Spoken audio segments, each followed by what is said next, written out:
ಹೈಕೋರ್ಟ್ನಲ್ಲಿ ಪ್ರಾಸಿಕ್ಯೂಷನ್ ವಿಚಾರಕ್ಕೆ ಸಂಬಂಧಪಟ್ಟಂತೆ ವಾದ ಪ್ರತಿವಾದ ಆರಂಭ ಆಗಿದೆ. ಸಿಎಂ ಪರವಾಗಿ ಅಭಿಷೇಕ್ ಮನು ಸಿಂಘ್ವಿ ಮತ್ತು ರಾಘವನ್ ಇವತ್ತು ಪ್ರತಿವಾದವನ್ನ ಮಂಡಿಸುತ್ತಿದ್ದಾರೆ. ಕಾರಣ ಮೊನ್ನೆ ಎಲ್ಲ ವಾದ ಆಗಿದೆ. ಅರ್ಜಿದಾರರ ಪರ ವಕೀಲರು, ರಾಜ್ಯಪಾಲರ ಪರ ವಕೀಲರು ತುಷಾರ್ ಮೆಹ್ತಾ ಅವರು ವಾದ ಮಂಡಿಸಿದ್ದಾರೆ. ಅದಕ್ಕೆ ಪ್ರತಿಯಾಗಿ ಇವತ್ತು ಪ್ರತಿವಾದ ಸಿಎಂ ಪರವಾಗಿ. ಈ ಹಿಂದೆ ಅಭಿಷೇಕ್ ಮನು ಸಿಂಘ್ವಿ ಅವರು ಸಿಎಂ ಪರವಾಗಿ ವಾದ ಮಂಡನೆ ಪ್ರಾರಂಭ ಮಾಡಿದಾಗ 4 ಅಂಶಗಳನ್ನ ಪ್ರಮುಖವಾಗಿ ಪ್ರಸ್ತಾಪ ಮಾಡಿದ್ರು. ಸಹಜ ನ್ಯಾಯ ಪಾಲನೆ ಆಗಿಲ್ಲ, ಪ್ರಾಸಿಕ್ಯೂಷನ್ಗೆ ಅನುಮತಿ ಕೊಟ್ಟಂತಹ ಸಂದರ್ಭದಲ್ಲಿ ಅನ್ನುವಂತಹ ವಿಚಾರವನ್ನ ಪ್ರಸ್ತಾಪ ಮಾಡಿದ್ರು. ರಾಜ್ಯಪಾಲರು ತಮ್ಮ ವಿವೇಚನಾಧಿಕಾರದ ದುರ್ಬಳಕೆ ಮಾಡಿಕೊಂಡಿದ್ದಾರೆ, ವಿವೇಚನಾಧಿಕಾರ ಬಳಕೆ ಆಗಿಲ್ಲ, ಪ್ರಾಸಿಕ್ಯೂಷನ್ಗೆ ಅನುಮತಿ ಕೊಡೋ ಹೊತ್ತಲ್ಲಿ ಅನ್ನುವಂತಹ ವಿಚಾರವನ್ನ ಪ್ರಸ್ತಾಪ ಮಾಡಿದ್ರು. ಅದರ ಜೊತೆಗೆ ಸಂಪುಟದ ನಿರ್ಧಾರ ಕೂಡ ಫೈನಲ್ ಆಗಿರುತ್ತೆ, ಬಟ್ ಅದನ್ನ ಕೂಡ ಕನ್ಸಿಡರ್ ಮಾಡಲಿಲ್ಲ ರಾಜ್ಯಪಾಲರು, ಯಾಕೆ ಅನ್ನುವಂಥ ಪ್ರಶ್ನೆಯನ್ನ ಮಾಡಿದ್ರು. ಹಾಗಾಗಿ ಈ 3 ಪ್ರಮುಖ ಅಂಶಗಳನ್ನ ಈ ಹಿಂದೆ ಪ್ರಸ್ತಾಪ ಮಾಡಿದ್ರು. ಅದಕ್ಕೆ ಸಂಬಂಧಪಟ್ಟಂತೆ ಇವತ್ತು ಮುಂದುವರೆದ ಭಾಗ ಮತ್ತೆ ತಮ್ಮ ಪ್ರತಿವಾದವನ್ನ ಮುಂದುವರಿಸಿದ್ದಾರೆ. ಯಾಕಂದ್ರೆ ತುಷಾರ್ ಮೆಹ್ತಾ ಅವರು ರಾಜ್ಯಪಾಲರು ಸಂಪುಟದ ನಿರ್ಧಾರ ಪರಿಗಣಿಸಬೇಕು ಅನ್ನುವಂಥ ನಿಯಮ ಏನಿಲ್ಲ. ಕಾರಣ ಸಿಎಂ ಅಣತಿಯಂತೆ ನಿರ್ಧಾರಗಳಾಗಿದೆ, ಹಾಗಾಗಿ ಅದನ್ನ ಕನ್ಸಿಡರ್ ಮಾಡೋಕ್ಕಾಗಿಲ್ಲ. ಶೋಕಾಸ್ ನೋಟಿಸ್ ಮತ್ತು ಸಂಪುಟದ ನಿರ್ಧಾರ, ಅದಕ್ಕೆ ಕೊಟ್ಟಂತ ಉತ್ತರ, ಸಂಪುಟದ ನಿರ್ಧಾರ ಎರಡೂ ಕೂಡ ಯಥಾವತ್ತಾಗಿತ್ತು. ಹಾಗಾಗಿ ಅದನ್ನ ಪರಿಗಣನೆಗೆ ತೆಗೆದುಕೊಂಡಿಲ್ಲ ಅನ್ನುವಂತಹ ವಿಚಾರವನ್ನ ತುಷಾರ್ ಮೆಹ್ತಾ ಅವರು ಪ್ರಸ್ತಾಪ ಮಾಡಿದ್ರು. ರಾಜ್ಯಪಾಲರು ತಮ್ಮ ವಿವೇಚನಾಧಿಕಾರದ ಅಡಿಯಲ್ಲೇ ಪ್ರಾಸಿಕ್ಯೂಷನ್ಗೆ ಅನುಮತಿ ಕೊಟ್ಟಿದ್ದಾರೆ, ದಾಖಲೆಗಳಿದೆ, ಎಲ್ಲವನ್ನ ರಾಜ್ಯಪಾಲರು ಪರಿಶೀಲನೆ ಮಾಡಿದ್ದಾರೆ. ಅನುಮಾನ ಬಂದಿದೆ, ಸಿಎಂ ಪಾತ್ರ ಇದರಲ್ಲಿ ಇರಬಹುದು ಅನ್ನೋ ಕಾರಣಕ್ಕೆ ಪ್ರಾಸಿಕ್ಯೂಷನ್ಗೆ ಅನುಮತಿ ಕೊಟ್ಟಿದ್ದಾರೆ. ಸಂದೇಹ ಇದೆ, ಅವರ ಪಾತ್ರ ಇದರಲ್ಲಿ ಇದೆ ಅನ್ನೋ ಕಾರಣಕ್ಕೆ. ಅನುಮಾನ ಇದ್ದಲ್ಲಿ ತನಿಖೆ ಮಾಡಿಸಿದ್ರೆ ತಪ್ಪೇನು ಅಂತ ತುಷಾರ್ ಮೆಹ್ತಾ ಅವರು ಪ್ರಶ್ನೆ ಮಾಡಿದ್ರು. ಅದಕ್ಕೆ ಸಂಬಂಧಪಟ್ಟಂತೆ ಇವತ್ತು ಸಿಎಂ ಪರವಾಗಿ ಅಭಿಷೇಕ್ ಮನು ಸಿಂಘ್ವಿ ಅವರ ವಾದ ಮುಂದುವರಿತಾ ಇದೆ. ಏನಿರುತ್ತೆ ಇವತ್ತು ಅವರ ಪ್ರತಿವಾದದಲ್ಲಿ ಅನ್ನೋದು ಬಹಳ ಕುತೂಹಲ. ಕಾರಣ ಇವತ್ತು ಡಿಸೈಡಿಂಗ್ ಡೇ ಸಿಎಂ ಸಿದ್ದರಾಮಯ್ಯನವರಿಗೆ. ಕಾರಣ ಏನಾಗುತ್ತೆ ಮೂಡಾ ವಿಚಾರಕ್ಕೆ ಸಂಬಂಧಪಟ್ಟಂತೆ. ಇಫ್ ಸಪೋಸ್ ಹೈಕೋರ್ಟ್ ಏನಾದರೂ ಪ್ರಾಸಿಕ್ಯೂಷನ್ಗೆ ಅನುಮತಿ ಕೊಟ್ಟಿದ್ದೇ ಸರಿ, ಇಲ್ಲ ತನಿಖೆ ಆಗಬೇಕು ಅಂದ್ರೆ ಖಂಡಿತ ಸಿಎಂ ಸಿದ್ದರಾಮಯ್ಯನವ್ರಿಗೆ ಸಂಕಷ್ಟ ತಪ್ಪಿದ್ದಲ್ಲ.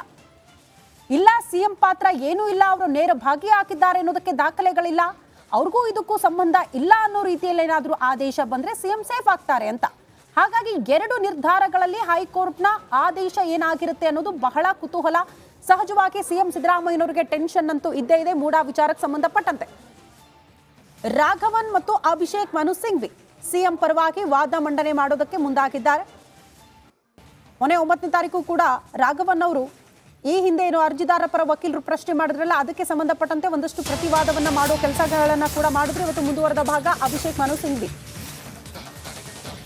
ನೇಮಕದ ಬಗ್ಗೆ ಸಿಂಘ್ವಿ ಜಡ್ಜ್ ಚರ್ಚೆ, ಸಂಪುಟ ನಿರ್ಣಯ ಸರಿಯಲ್ಲ ಎಂಬುದಕ್ಕೆ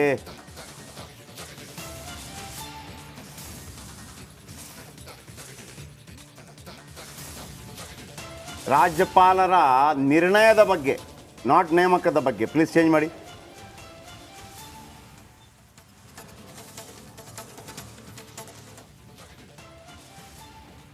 ಒನ್ಸ್ ಅಗೇನ್ ಮತ್ತೆ ಸಂಪುಟದ ನಿರ್ಧಾರದ ಬಗ್ಗೆ ಅವರು ಪ್ರಸ್ತಾಪ ಮಾಡ್ತಿದ್ದಾರೆ. ಅಂದರೆ ಅವರು ಅದನ್ನು ತಗೋಬೇಕಾಗಿತ್ತು ಅಂತ ಹೇಳಿ, ತಗೊಳ್ಳೋದೇನು ಮಾಡ್ಬೋದು. ಅದೇ ಅಲ್ಟಿಮೇಟ್ ಅಂತ ಏನು? ಎಸ್, ಯಾಕಂದರೆ ಅವರಿಗೆ ಪರಮಾಧಿಕಾರ ಇದೆ. ಆದರೆ ಎಲ್ಲ ಸಂದರ್ಭದಲ್ಲೂ ಕೂಡ ರಾಜ್ಯಪಾಲನ ಯಾವ ರೀತಿ ಬಳಸಿಕೊಳ್ಳಲಾಗ್ತಾ ಇದೆ. ಒಂದು ದೊಡ್ಡ ಚರ್ಚೆ ಆಯಿತು ಶ್ರುತಿ, ರಾಜ್ಯಪಾಲರು ಬೇಕಾ ಬೇಡ ಅಂತ ಒಂದು ಚರ್ಚೆ ಇದೆ ಈಗಲೂ ಕೂಡ. ಯಾಕೆ ಮಾಡಬೇಕು ಅವ್ರನ್ನ, ಏನು ಅನ್ನೋ ರೀತಿಯಲ್ಲಿ.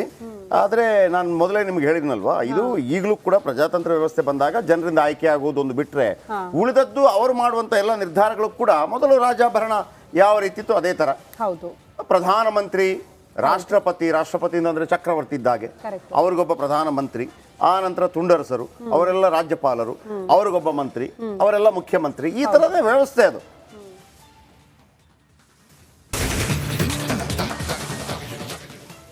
ಹೈಕೋರ್ಟ್ನಲ್ಲಿ ಪ್ರಾಸಿಕ್ಯೂಷನ್ ವಿಚಾರಕ್ಕೆ ಸಂಬಂಧಪಟ್ಟಂತೆ ವಾದ ಪ್ರತಿವಾದ ಆರಂಭ ಆಗಿದೆ. ಸಿಎಂ ಪರವಾಗಿ ಅಭಿಷೇಕ್ ಮನು ಸಿಂಘ್ವಿ ಮತ್ತು ರಾಘವನ್ ಇವತ್ತು ಪ್ರತಿವಾದವನ್ನ ಮಂಡಿಸುತ್ತಿದ್ದಾರೆ. ಕಾರಣ ಮೊನ್ನೆ ಎಲ್ಲ ವಾದ ಆಗಿದೆ. ಅರ್ಜಿದಾರರ ಪರ ವಕೀಲರು, ರಾಜ್ಯಪಾಲರ ಪರ ವಕೀಲರು ತುಷಾರ್ ಮೆಹ್ತಾ ಅವರು ವಾದ ಮಂಡಿಸಿದ್ದಾರೆ. ಅದಕ್ಕೆ ಪ್ರತಿಯಾಗಿ ಇವತ್ತು ಪ್ರತಿವಾದ ಸಿಎಂ ಪರವಾಗಿ.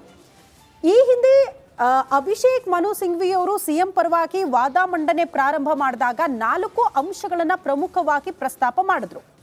ಸಹಜ ನ್ಯಾಯ ಪಾಲನೆ ಆಗಿಲ್ಲ, ಪ್ರಾಸಿಕ್ಯೂಷನ್ಗೆ ಅನುಮತಿ ಕೊಟ್ಟಂತ ಸಂದರ್ಭದಲ್ಲಿ ಅನ್ನುವಂತಹ ವಿಚಾರವನ್ನ ಪ್ರಸ್ತಾಪ ಮಾಡಿದ್ರು. ರಾಜ್ಯಪಾಲರು ತಮ್ಮ ವಿವೇಚನಾಧಿಕಾರದ ದುರ್ಬಳಕೆ ಮಾಡಿಕೊಂಡಿದ್ದಾರೆ, ವಿವೇಚನಾಧಿಕಾರ ಬಳಕೆ ಆಗಿಲ್ಲ, ಪ್ರಾಸಿಕ್ಯೂಷನ್ಗೆ ಅನುಮತಿ ಕೊಡೋ ಹೊತ್ತಲ್ಲಿ ಅನ್ನುವಂತಹ ವಿಚಾರವನ್ನ ಪ್ರಸ್ತಾಪ ಮಾಡಿದ್ರು. ಅದರ ಜೊತೆಗೆ ಸಂಪುಟದ ನಿರ್ಧಾರ ಕೂಡ ಫೈನಲ್ ಆಗಿರುತ್ತೆ, ಬಟ್ ಅದನ್ನ ಕೂಡ ಕನ್ಸಿಡರ್ ಮಾಡಲಿಲ್ಲ ರಾಜ್ಯಪಾಲರು, ಯಾಕೆ ಅನ್ನುವಂಥ ಪ್ರಶ್ನೆಯನ್ನ ಮಾಡಿದ್ರು. ಹಾಗಾಗಿ ಈ 3 ಪ್ರಮುಖ ಅಂಶಗಳನ್ನ ಈ ಹಿಂದೆ ಪ್ರಸ್ತಾಪ ಮಾಡಿದ್ರು. ಅದಕ್ಕೆ ಸಂಬಂಧಪಟ್ಟಂತೆ ಇವತ್ತು ಮುಂದುವರೆದ ಭಾಗ ಮತ್ತೆ ತಮ್ಮ ಪ್ರತಿವಾದವನ್ನ ಮುಂದುವರಿಸಿದ್ದಾರೆ. ಯಾಕಂದ್ರೆ ತುಷಾರ್ ಮೆಹ್ತಾ ಅವರು ರಾಜ್ಯಪಾಲರು ಸಂಪುಟದ ನಿರ್ಧಾರ ಪರಿಗಣಿಸಬೇಕು ಅನ್ನುವಂಥ ನಿಯಮ ಏನಿಲ್ಲ. ಕಾರಣ ಸಿಎಂ ಅಣತಿಯಂತೆ ನಿರ್ಧಾರಗಳಾಗಿದೆ, ಹಾಗಾಗಿ ಅದನ್ನ ಕನ್ಸಿಡರ್ ಮಾಡೋಕ್ಕಾಗಿಲ್ಲ. ಶೋಕಾಸ್ ನೋಟಿಸ್ ಮತ್ತು ಸಂಪುಟದ ನಿರ್ಧಾರ, ಅದಕ್ಕೆ ಕೊಟ್ಟಂತ ಉತ್ತರ, ಸಂಪುಟದ ನಿರ್ಧಾರ ಎರಡೂ ಕೂಡ ಯಥಾವತ್ತಾಗಿತ್ತು. ಹಾಗಾಗಿ ಅದನ್ನ ಪರಿಗಣನೆಗೆ ತೆಗೆದುಕೊಂಡಿಲ್ಲ ಅನ್ನುವಂತಹ ವಿಚಾರವನ್ನ ತುಷಾರ್ ಮೆಹ್ತಾ ಅವರು ಪ್ರಸ್ತಾಪ ಮಾಡಿದ್ರು. ರಾಜ್ಯಪಾಲರು ತಮ್ಮ ವಿವೇಚನಾಧಿಕಾರದ ಅಡಿಯಲ್ಲೇ ಪ್ರಾಸಿಕ್ಯೂಷನ್ಗೆ ಅನುಮತಿ ಕೊಟ್ಟಿದ್ದಾರೆ, ದಾಖಲೆಗಳಿದೆ, ಎಲ್ಲವನ್ನ ರಾಜ್ಯಪಾಲರು ಪರಿಶೀಲನೆ ಮಾಡಿದ್ದಾರೆ. ಅನುಮಾನ ಬಂದಿದೆ, ಸಿಎಂ ಪಾತ್ರ ಇದರಲ್ಲಿ ಇರಬಹುದು ಅನ್ನೋ ಕಾರಣಕ್ಕೆ ಪ್ರಾಸಿಕ್ಯೂಷನ್ಗೆ ಅನುಮತಿ ಕೊಟ್ಟಿದ್ದಾರೆ. ಸಂದೇಹ ಇದೆ, ಅವರ ಪಾತ್ರ ಇದರಲ್ಲಿ ಇದೆ ಅನ್ನೋ ಕಾರಣಕ್ಕೆ. ಅನುಮಾನ ಇದ್ದಲ್ಲಿ ತನಿಖೆ ಮಾಡಿಸಿದ್ರೆ ತಪ್ಪೇನು ಅಂತ ತುಷಾರ್ ಮೆಹ್ತಾ ಅವರು ಪ್ರಶ್ನೆ ಮಾಡಿದ್ರು. ಅದಕ್ಕೆ ಸಂಬಂಧಪಟ್ಟಂತೆ ಇವತ್ತು ಸಿಎಂ ಪರವಾಗಿ ಅಭಿಷೇಕ್ ಮನು ಸಿಂಘ್ವಿ ಅವರ ವಾದ ಮುಂದುವರಿತಾ ಇದೆ. ಏನಿರುತ್ತೆ ಇವತ್ತು ಅವರ ಪ್ರತಿವಾದದಲ್ಲಿ ಅನ್ನೋದು ಬಹಳ ಕುತೂಹಲ. ಕಾರಣ ಇವತ್ತು ಡಿಸೈಡಿಂಗ್ ಡೇ ಸಿಎಂ ಸಿದ್ದರಾಮಯ್ಯನವರಿಗೆ. ಕಾರಣ ಏನಾಗುತ್ತೆ ಮೂಡಾ ವಿಚಾರಕ್ಕೆ ಸಂಬಂಧಪಟ್ಟಂತೆ. ಇಫ್ ಸಪೋಸ್ ಹೈಕೋರ್ಟ್ ಏನಾದರೂ ಪ್ರಾಸಿಕ್ಯೂಷನ್ಗೆ ಅನುಮತಿ ಕೊಟ್ಟಿದ್ದೇ ಸರಿ, ಇಲ್ಲ ತನಿಖೆ ಆಗಬೇಕು ಅಂದ್ರೆ ಖಂಡಿತ ಸಿಎಂ ಸಿದ್ದರಾಮಯ್ಯನವರಿಗೆ ಸಂಕಷ್ಟ ತಪ್ಪಿದ್ದಲ್ಲ.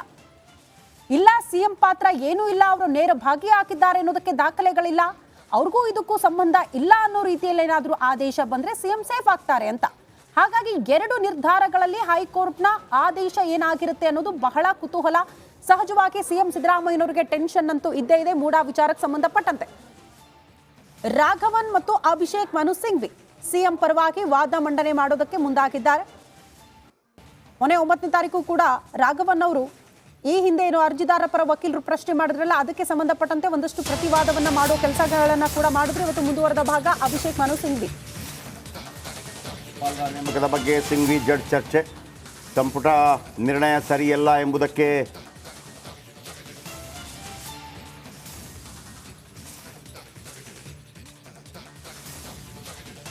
ರಾಜ್ಯಪಾಲರ ನಿರ್ಣಯದ ಬಗ್ಗೆ, ನಾಟ್ ನೇಮಕದ ಬಗ್ಗೆ. ಪ್ಲೀಸ್ ಚೇಂಜ್ ಮಾಡಿ.